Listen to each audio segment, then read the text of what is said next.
Hi, ಎಲ್ಲರಿಗೂ ನಮಸ್ಕಾರ. ನೋಡಿ, ನಮ್ಮನ್ನು ಒಂದು ಆಯುಧ ರೆಡಿ ಮಾಡಿದ್ದಾನೆ. ಮಸ್ತಾಗಿದೆ. ಬಟ್ ಯಾವ ಥರ ರೆಡಿ ಮಾಡಿದ್ದಾರೆ ನೋಡಿ. ಇದು PVC ಪೈಪ್ ತಗೊಂಡು, ಮತ್ತು ಮಾಮೂಲಿ ನಾವು ಗ್ಯಾಸ್ ಅಂಟಿಸ್ತೀವಲ್ಲ, ಲೈಟ್ರು ಏನೋ ಅಂತಾರೆ, ಅದನ್ನು ತಗೊಂಡು ಮಾಮೂಲಿ ಇಲ್ಲಿ ಈ ಥರ ಇದು ಮಾಡಿಬಿಟ್ಟು ಒಳಗಡೆ ಹಾಕಿದ್ದಾರೆ.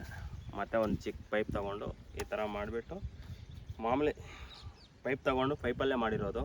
ಮಸ್ತಾಗಿದೆ ನೋಡೋಕ್ಕೆ. ನಾನು ಒಂದು ಸತಿ ಟ್ರೈ ಮಾಡ್ತೀನಿ, ನೋಡೋಣ ಯಾವ ಥರ ವರ್ಕ್ ಆಗುತ್ತೆ ಅಂತ. ಬನ್ನಿ ತೋರಿಸ್ತೀನಿ ಯಾವ ಥರ ವರ್ಕ್ ಆಗುತ್ತೆ ಅಂತ.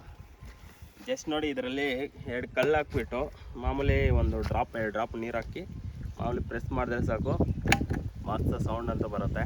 ನೋಡೋಣ, ನಾನು ಟ್ರೈ ಮಾಡ್ತೀನಿ. ನೋಡಿ, ಇದು ಬಂದುಬಿಟ್ಟು ಕಲ್ಲು, ಮಾಮೂಲಿ ಕಲ್ಲು ತಗೊಂಡು ಇದರಲ್ಲಿ ಹಾಕ್ಬಿಟ್ಟು ಈ ಥರ ಹಾಕೋದು. ಜಸ್ಟು 2 ಡ್ರಾಪ್ ನೀರು ಹಾಕೋದಷ್ಟೇ. ನೀರು ಹಾಕ್ಬಿಟ್ಟು ಶೇಕ್ ಮಾಡಬೇಕು. ಥರ ಶೇಕ್ ಮಾಡಿ ಆ ಕಲ್ಲುಗಳನ್ನ ಡೌನ್ ಮಾಡಬೇಕು, ಬೀಳಿಸ್ಬಿಡ್ಬೇಕು. ಬೀಳಿಸ್ಬಿಟ್ಟು ನೋಡಿ, ಹೊಡಿತೀನಿ ಸೌಂಡ್ ಹೆಂಗೆ ಬರುತ್ತೆ ಅಂತ. ಸೌಂಡ್ ಇಲ್ಲ, ಇವಾಗ ಬಂತು. ಮಸ್ತ್ ವರ್ಕೌಟ್ ಆಗುತ್ತೆ. ಇನ್ನೂ ಒಂದು ಸತಿ ಟ್ರೈ ಮಾಡ್ತೀನಿ. ಯಾಕೋ ಫಸ್ಟಲ್ಲಿ ವರ್ಕ್ ಆಗಿಲ್ಲ. ಜಸ್ಟ್ ಇವಾಗ ಮತ್ತೆ ಒಂದೊಂದು ಸತಿ ಟ್ರೈ ಮಾಡ್ತೀನಿ, ನೋಡೋಣ ಯಾವ ಥರ ಸೌಂಡ್ ಬರುತ್ತೆ ಅಂತ. ಬನ್ನಿ ತೋರಿಸ್ತೀನಿ. ಏನು ಹೊಗೆ ಬರ್ತಿದೆ ಅಲ್ಲ ಗುರು, ಏನೂ ಆಗಲ್ಲ ತಾನೇ.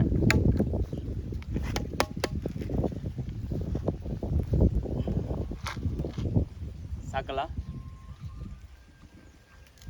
ಹಾಂ, ನೋಡಿ ಹಾಕ್ತೀನಿ ಇವಾಗ. ನೋಡೋಣ ಯಾವ ಥರ ಸೌಂಡ್ ಬರುತ್ತೆ ಅಂತ.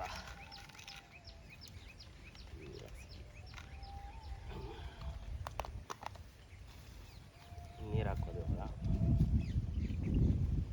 ನೀರು ಜಾಸ್ತಿ ಹಾಕ್ಬಾರ್ದು, 2 ಡ್ರಾಪ್ ಹಾಕ್ಬೇಕು.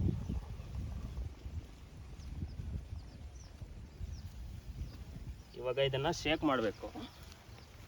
ಶೇಕ್ ಮಾಡಬೇಕು, ಡೌನ್ ಮಾಡಿಬಿಟ್ಟು ಇವಾಗ ಹೊಡಿಬೇಕು. ನೋಡಿದ್ರಲ್ಲ ಸೌಂಡ್ ಹೆಂಗೆ ಬರುತ್ತೆ. ಇದ್ರ ಉದ್ದೇಶ ಏನು ಗೊತ್ತಾ, ಹೊಲದಲ್ಲಿ ಪಕ್ಷಿಗಳು, ನಾಯಿಗಳು ಅದು ಇದು ಬರ್ತಾ ಇರುತ್ತೆ.